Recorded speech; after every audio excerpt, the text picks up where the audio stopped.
Hey, Todd and Cindy at Digital Enamel. We are doing a video series in our open margin series of polychromatic blocks. We've already covered, what have we covered? Trilux blocks, the Empress Multi, and now we're going to talk about Vita Real Life block. The real life blocks. This is a really cool block, but it's a very touchy block too. They take longer to mill. Yeah. Basically what it is, it's a bilaminar block. There's a dentin core and then there's a translucent outside of it. And then there's a slope to it, kind of like a sine wave, if you remember that. And is that physics? Trigonometry. I think it's trigonometry. But anyway, you have the little wave of it. The problem is you put the restoration inside the block to meet that, and so the milling unit has to mill through it to get to the point where it can start milling. So anyway, it takes longer. Yeah, it takes longer, but they can look really, really nice, and they're really, really lifelike. They are. I'm trying to look happy. Happy. I've been having like ugly face today, so I'm happy. Look how happy. Am I happy? Yes. Okay, all right, we're moving on. This lady, let me get back here. There we go. This lady, she came to us with two remember, we couldn't say crowns. Another doctor sent her to us and said and warned us we couldn't say the word crown. We had to say veneer. And when she got here, she actually had two translucent zirconia crowns, but she's from she's like from Eastern Europe, somewhere, Romania or something. So it was, we just couldn't say crowns because she wanted veneers, so we just had to say veneer. Even though they kind of wrapped around on the backside. So, who cares? Whatever it is, just a minor point. They had remade these like 3 or 4 times, I'm not sure, and she became an expert in colors and all these different things, and these were temporarily cemented, and then she got sent to us so we could see what we could do.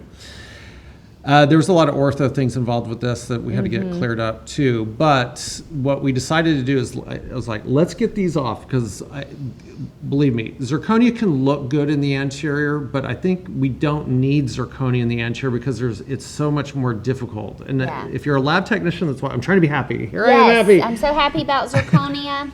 Love it. Zirconia can look really good if you're really talented. You have the time to really make it look right. But chair side, I think it's pushing it because we have plenty of materials. Yeah. Anyway, we decided let's get these things off. Got them off and gave her some provisionals, and we used enamic for it, just because it milled fast. They polish up really good, and so they looked good for. Yeah, and they also had translucency to it because she wanted more translucency, and I think already right now they're starting to look better. So those are the enamel. Let me get, here we go.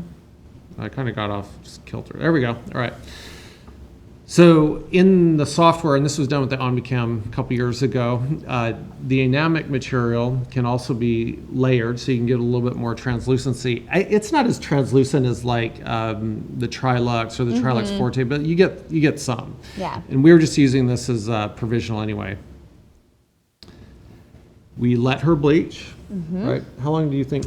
Well, because we went back and forth about her laterals being kicked out, remember? So then she was in her Invisalign. She was kind of back in that. So while she was doing the Invisalign and getting her number 10 pushed back in, then she was kind of bleaching throughout the process. And I don't remember about how long it took. I mean, I think it was a couple of months. Well, I don't know if you remember, but they couldn't get number 10 pushed in all the way. All the way. So we had to close it with some composite, you know, but you'll see they actually got it in some, but she wasn't ever completely happy with the end result of her Invisalign. So anyway, so the point of that is that the enamic is a good provisional material in the anterior zone, I think, just because it's one of our great blocks that has a gradation of translucency to it. So anyway, we let her bleach for a while, and you can see the value shift, and we use Opalescence. It's great,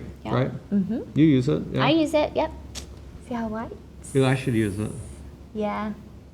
And it, Maybe if I internal bleach this one thing about bleaching too, that we always want them really white, really fast, and that's not always the best. I mean, so we do lower percentage for longer amounts of time. So she was already in her Invisalign trays. She was wearing those at night anyway.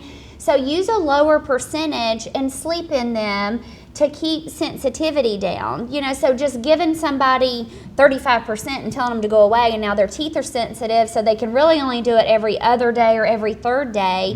It never quite gets there. So it's, we like doing the lower percentage for the longer amounts of time, and we get great results with that. Love it. We only use the high percentages for our highly experienced bleachers, ones that, like you. Like me, that wears 35% for 7 hours. Yeah. No.